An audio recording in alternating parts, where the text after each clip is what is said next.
Hail and welcome.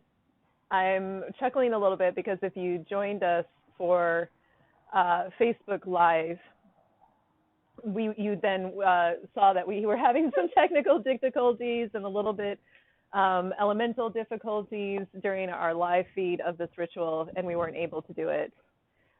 So we're now recording it, and this way we can play it back for you because I do think it is important that I want you to see the ritual and see the ceremony.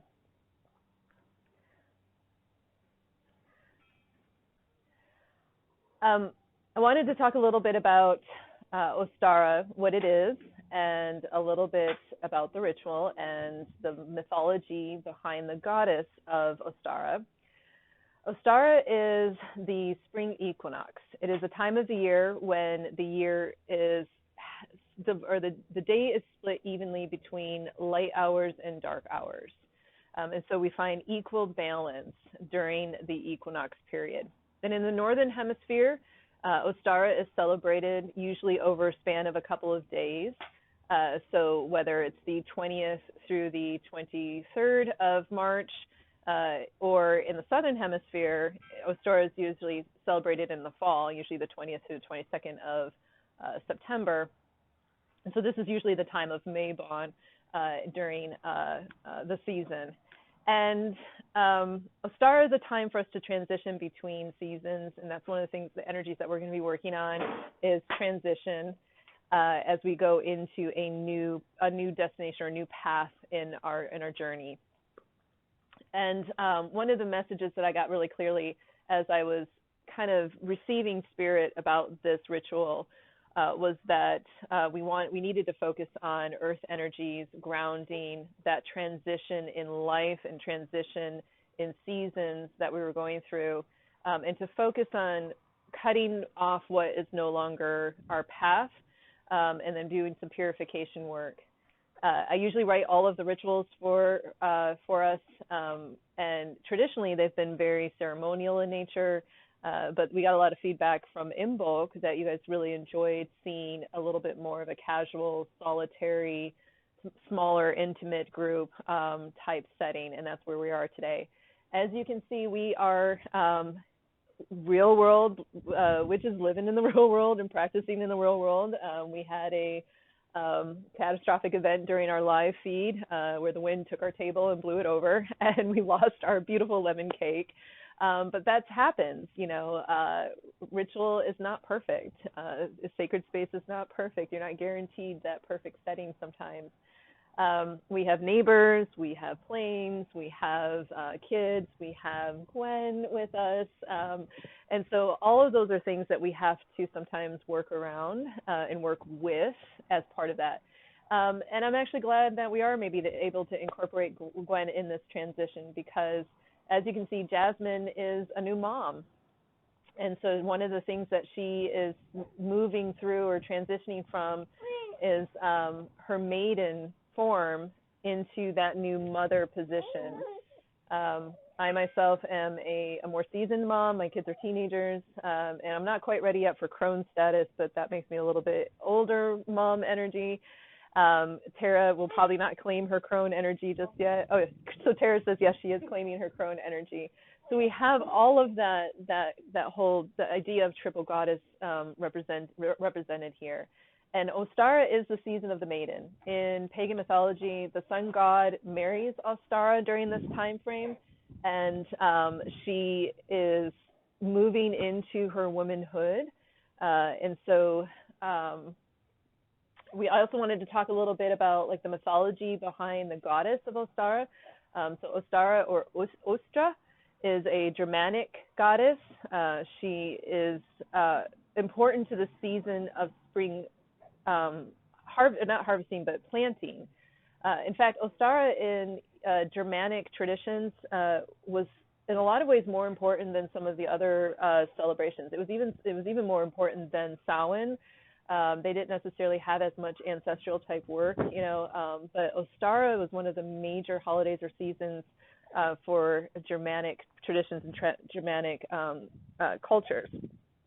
The reason being it was so important that those seeds get planted during this time frame so that you can have that abundance later on in the fall.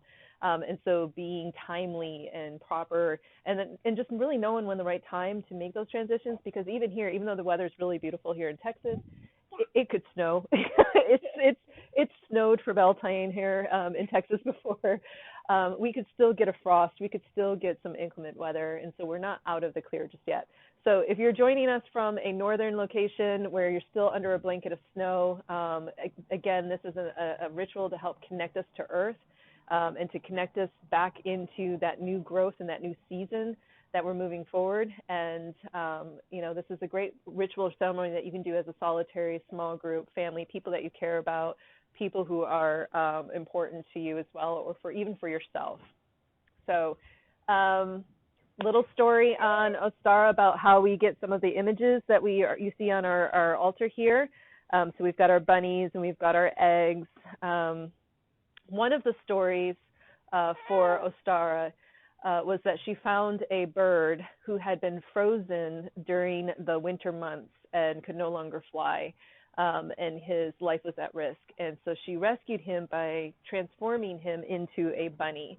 That way he would have fur to protect him in the winter cold months, and that he could run faster through the snow, and then he could also have a longer lifespan. And at first that was great. However, as time went on, the bunny became a little bit resentful that he lost his bird traits. So the things like flight, he was no longer able to take flight. And he was no longer able to lay eggs or nurse eggs, or to basically nurture and sit on an egg in order to help it grow and to bring it into life. And so there's two different endings to that story. One of them is that Ostara granted the bunny the ability to lay eggs once a year. The second ending to that story is that the bunny had gotten very resentful and had offended Ostara, and she lashed out at him by flinging him into the night sky, and he became a constellation in the night sky. But she felt bad about it, and so once a year she allows him to come back to Earth and to lay eggs back here on Earth, and hence it's during the season of the spring equinox.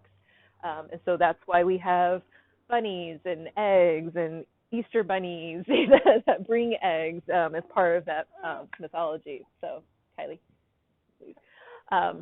Okay, so I'm going to call in quarters to set up our sacred space, and we'll start getting everything prepped for Jasmine's foot ritual. Yes.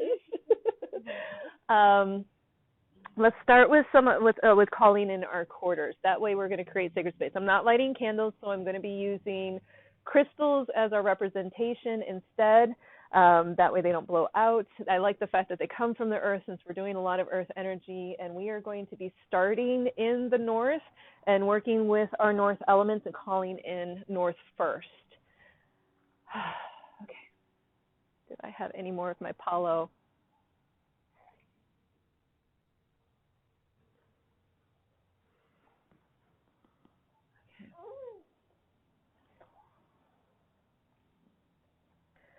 Hail and welcome to the elements of earth and the guardians of north. We welcome you to our sacred space, and we invite you to bring your sense of security, your foundational stability, your rock-stead firmness, and to also be a guide that rises up to our feet as we move through this season into our next journey. I bid you hail and welcome.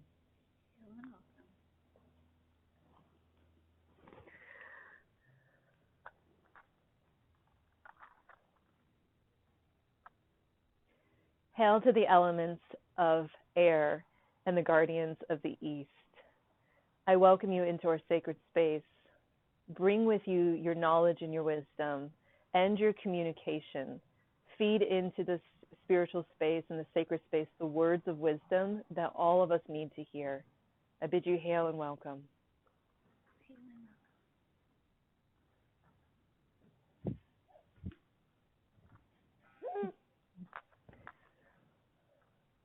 Hail to the elements of fire and the guardians of the south.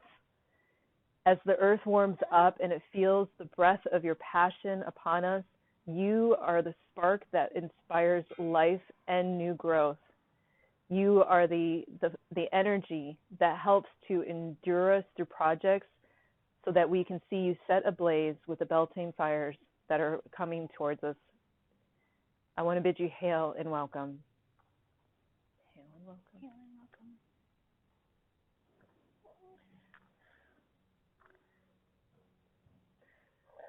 Hail to the elements of water and the guardians of the west. Bring to us your intuition, your cleansing and purification powers.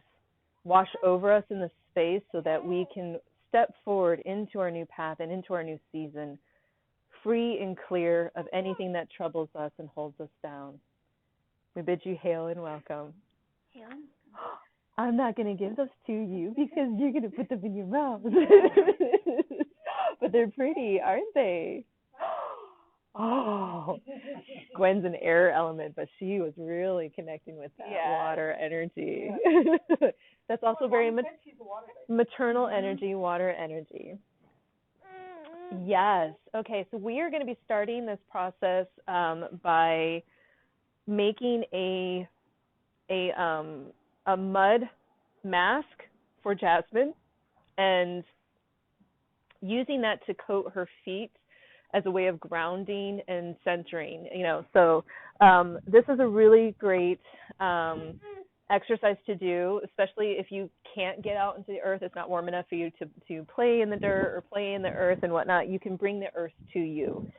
What I have is some clay. It's like Aztec clay. You find these at beauty stores. It's like a facial mask. Oh. And I'm going to be using this on Jasmine's feet. And so this is it's calcium benzoate. But so unlike the eggshells is calcium bicarbonate. This is also a calcium-based mineral. It's very similar to earth that you would get and muds and clays that you would get. In African traditions, it's ifun. Ifun is what is used instead of perhaps eggshells or cascarilla. It's very much considered white medicine. It is very earth and cleansing, and we're doing something very similar with that, using this mud clay and coating that in our Jasmine's feet. So I am mixing just water with this clay until it's well mixed in, and I get a nice pasty foundation. I am going in a clockwise direction because we want to encourage and promote grounding for Jasmine. And so we're pulling in that element, we're calling in that element of earth to join us. This is a very tactile, hands-on activity to do. So, it's a great activity as couples, or it's a great activity, thank you, for friends in this case. I was trying to talk my daughter into letting me do this for her as part of the ritual. But I think it actually worked out well because I find something very symbolic about working with Jasmine in this regard. I know that you've had a very tough transition this year. Anything you want to kind of share about that, or what you would love to kind of maybe get out of this experience? Definitely aid in that transition from like maidenhood to motherhood. Gwen was 100% surprised, so Gwen was 100% a surprise? Yeah. She's a great surprise, though. Surprise, but I was not prepared. But I think that's how everyone feels when they first become a mom. They're like, what am I doing? I would agree. I think that there's some level of, no matter how many books there are, no matter how many friends tell you what to expect when you're expecting, every child is a unique star gift to us here, and is going to challenge us and is going to cause us to reevaluate everything. So but before that, I had switched careers too. That too, yeah. I was going to school to be a librarian, and I think the universe made it very clear that that was not the path for me. So I felt my feelings and pouted for like half a week.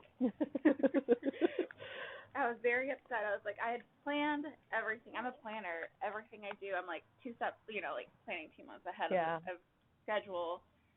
Control. Yeah, control issue.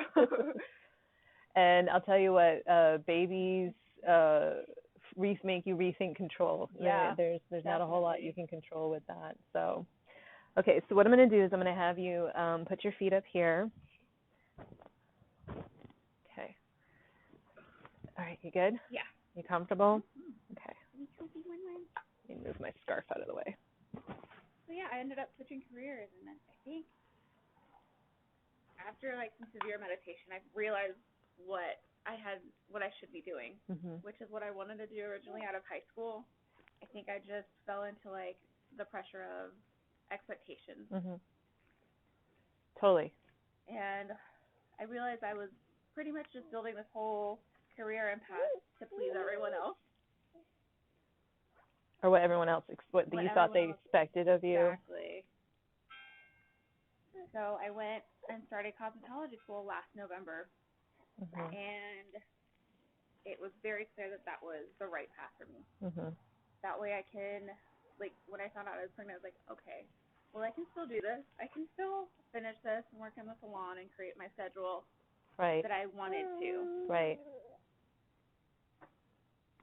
So I graduated like 2 weeks before I gave birth.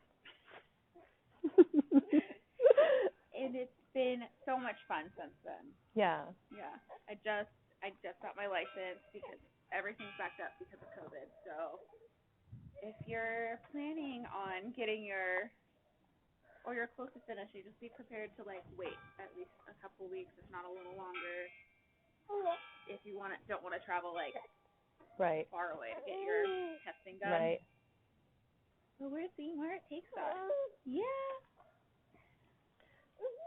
So part of this whole process is, again, that grounding. So as you set foot into your new pathway and on your new journey, we can sometimes be a little overwhelmed. We can be afraid of what that means or what that might change. Like, what am I leaving behind? What am I? There's always that fear of like, what am I going to leave behind? What do I have to give up? What do I have to sacrifice in order to make this happen? And we sometimes don't think about the fact that we are, transitioning from one phase to another phase, and we sometimes get caught up in the grieving process of what we're losing behind. We lose, in this case, losing freedom or losing maybe sleep. All these things that you potentially could be losing in your new pathway. And we can sometimes get like overwhelmed in that loss or that sense of loss, and not necessarily rejoice in what are we gaining on that path? What is our new path revealing? What is the new buds? What are the new things, the new flowers, or the things that are new coming up? And it's a very exciting time for you and Nick too, because all of that comes wrapped up in this adorable little bundle of energy, and all the unexpectedness of that. And so being grounded in this moment of transition, it allows you to focus on where you're at, to reconnect with Earth, to reconnect with, in this case, that security and your confidence. And this way, it helps you to have a better sense of self-assuredness that no matter where your path takes you, that it's going to be the right path for you that leads you. Yeah. So, all right, I'm going to let this dry a little bit, okay? And I'm going to rinse my hands while you let that dry. So go ahead and put that down. Yep. Yeah, last year was rough.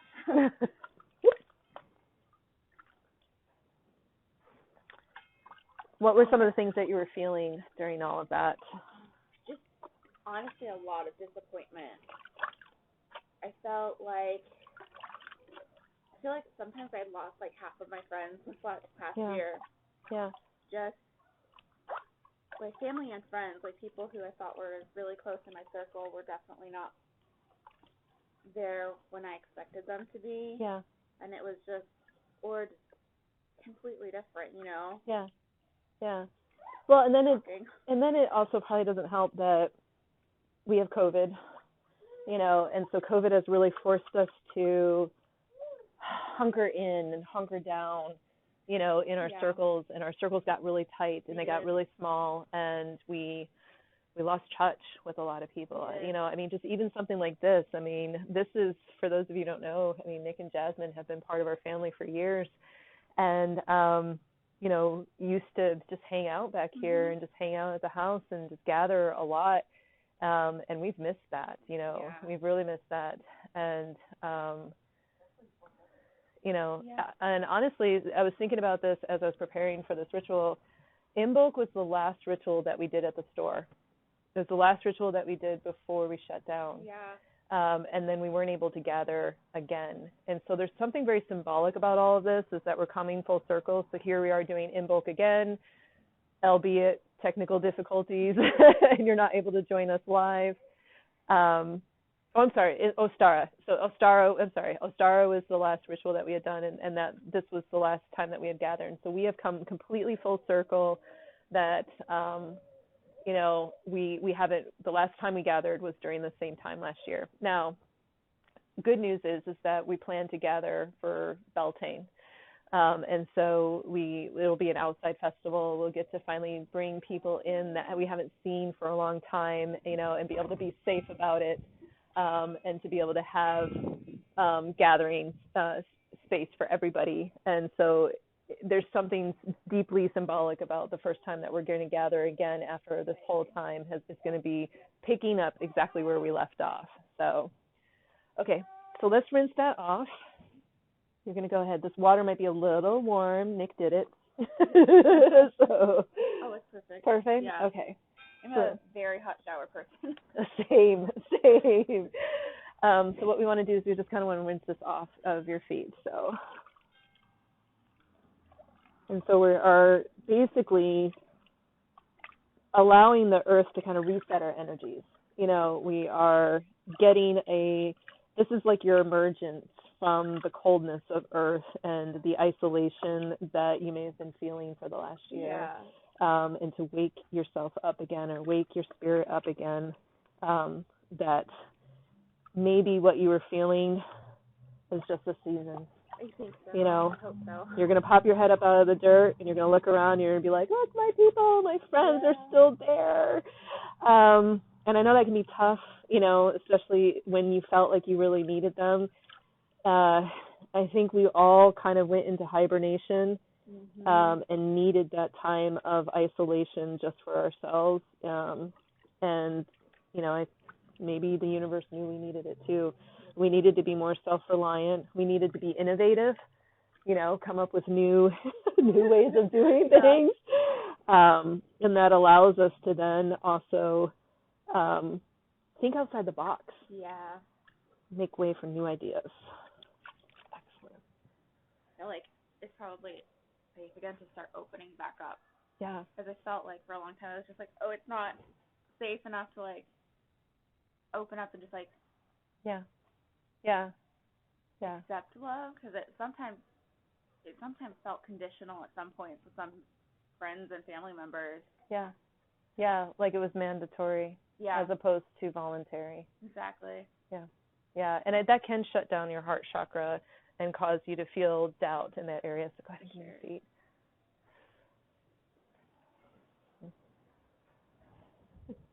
But I think that's what I really enjoy about being a mom, is I see so much of myself in her. Yeah. Because we have really similar, like, signs. Like, we're both Libras. We have different moons, but we're the same ascendant.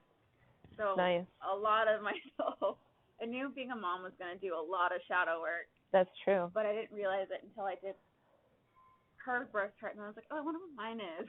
Right. And I saw my birth certificate, and it did have, like, the time, and I looked at it, and I was like, holy crap, it's the same. That will cause some challenges, you know, but it will also be a blessing for each other as well. So. Yeah. Okay. Just seeing her and what I want for her, just it's definitely melting my ice queen status. All right, we're gonna get you a new clean bucket. so that we can start soaking your feet in the cleansing. But while we're waiting for that water, one of the things I wanted to do was also some cord cutting. We talked a little bit about letting that stuff go that is not servicing you or that's not helping you in your journey. And that if you've never done cord cutting before, first of all, what cord is when somebody has that energy and they connect it to you or they link you towards what they need or what they want. The cords can be hooked by guilt. The cords can be hooked by obligation, like you said. Do people love me because they have to love me? It can be hooked by shared trauma. And in a lot of ways that acts like an anchor, and it can hold us in place from moving on our journey. And so now that we've kind of grounded and kind of centered a little bit, it's time to cut those cords that might be holding you stuck. Some of the cords could also be self-inflicted. They could also be limitations or things that you're worried about, So we're going to do a little bit of cord cutting to release anything that is holding you in place on your journey and is not allowing you to transition. And so whether those are self-imposed or those are what you're feeling from other people or ideas, like you can be anchored by ideas. And so I do cord cutting with a ceremonial blade. While I'm doing this, I'm going to have Jasmine hold on to some selenite. That helps to purify and cleanse all of that. It also helps to promote healing of the cut site, so that she's able to continue to heal and move forward. So hold up your feet, both of your feet. We're cutting away all energies, all expectations, all relationships that no longer serve Jasmine in her walk as she moves forward in the season. So mote it be.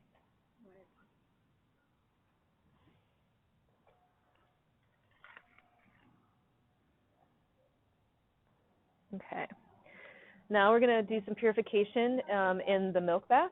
So what I've done is I prepared this in advance. This is a mixture of pink Himalayan salt, some dried milk. You can get that at the grocery store. And then I also put in some love drawing bath salts from Hoodoo Priestess to help promote self-love and just love in general. And then we added some lavender, jasmine, and hibiscus flowers, to promote that love and peace. And then I'm going to put a little bit of this Ostara oil that we have at the store in there as well. And so this is a blessing from the goddess to you to help purify you and cleanse you of all negativity, both seen and unseen. So mote it be.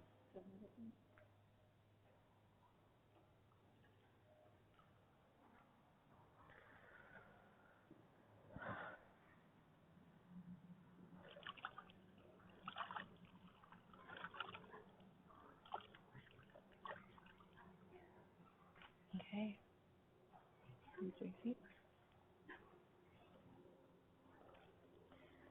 Okay. And so while you're soaking a little bit in this milk bath, what is it that you want to do this year? Like, what's your big goals for this year, or your big hopes and dreams? Just to be able to feel like I can breathe again. I feel like last year, like I was saying earlier, I felt like I had to be so closed off. Like, it wasn't like, I'm just going to bother them with my feelings like I used to feel. It was more of like, I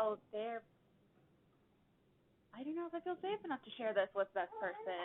Yeah. So Nick and I became like really, really close because we're the only people in that house. Yeah.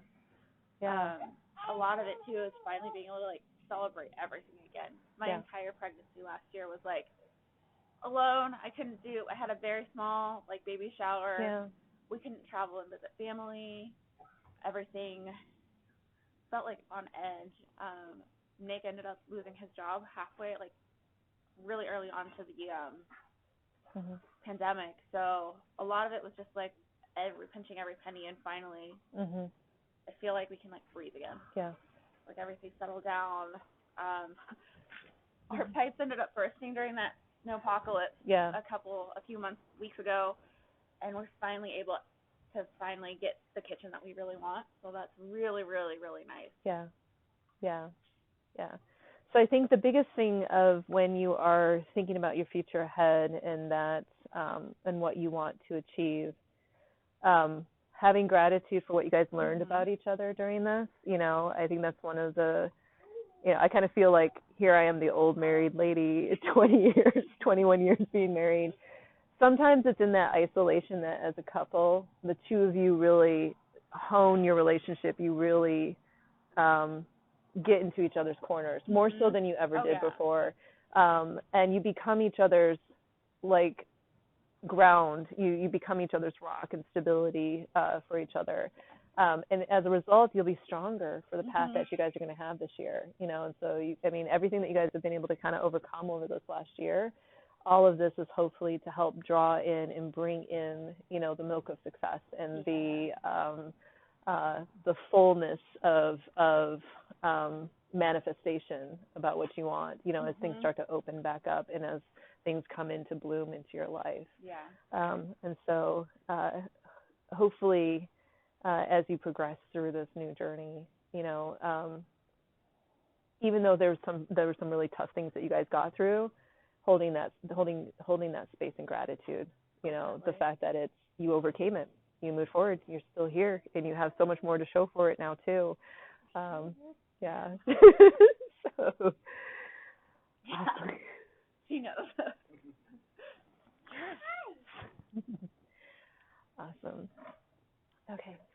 So normally I would let Jasmine just sit here and bathe in this. You can also actually make a bath of this for yourself, where you can submerge yourself into that bath water, that milk water, and to really just kind of focus on, cleansing and releasing, and just envision yourself opening up like a new flower, and being ready to embrace the sun on your face and the prosperity and the growth moving forward. And so these are all just little ideas about what to do for Ostara as we celebrate spring, as we celebrate the balance of life, the dark and the light, and knowing that both have a purpose when it comes to our spiritual growth, and to celebrate the new potential of what could be out there in the year ahead. Definitely. There's a lot of potential coming. Yeah, I know. I feel it. I feel it too. I'm like, okay, it's time.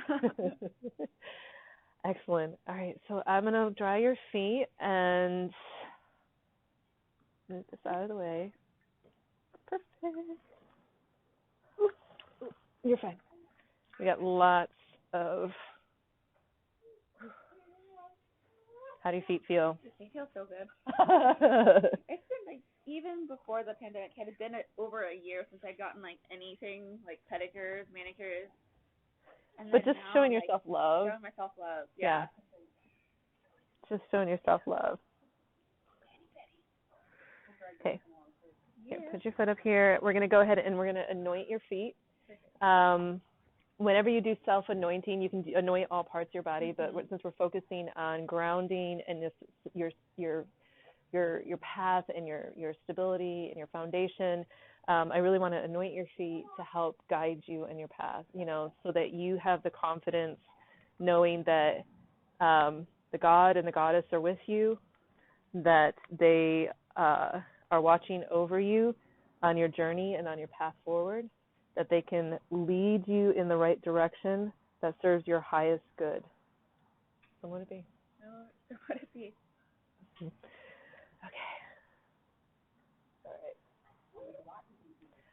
All right. Well, with that being said, that is our conclusion for our sacred space and our ritual space for Ostara, focusing on earth and focusing on cleansing and cutting ties with the things that don't serve us. I want to thank everybody who's patient for us through this ritual with all of the tech problems and the nature problems and the interruptions. And I want to thank you, Jasmine, for coming out and spending some time with us, and sharing sacred space with us and letting me be a part of this with you. Yeah, thank you for offering. I'm very flattered you thought of me. Yeah. I was like, who else could I do this? Who else would I want to do this for? Yeah. Let me do this for Jasmine. I needed it. You did. Spirit called it. Yeah. So, All right. Well, with that, I want to thank you guys for joining us. And what's that? Oh, release my quarters. Yes. Well, I was going to kind of sit here for a little bit, but I will release the quarters since we are closing out our ritual space. And if you're seeing this for the first time, it helps you to know how to release quarters. So starting in the opposite direction, I call upon the elements of water and the guardians of the West. Thank you for your protection and your assistance in this rite. Hail and farewell. I call upon the elements of fire and the guardians of South. Thank you for your attendance and your participation in this rite. Hail and farewell. I call upon the elements of air and the guardians of the East. Thank you for blessing us with the cool breeze today. We can't even get mad about it. I want to thank you for your participation and your guidance in this rite. Hail and farewell. Hail and farewell. And to the elements of earth and the guardians of the north, I want to thank you for reminding us to be grounded and to be centered and to always trust in the path that you lay before us. Thank you for participating in this rite. Hail and farewell. Hail and farewell. And with that, we leave you with these 8 words: merry meet, merry part, and merry meet again.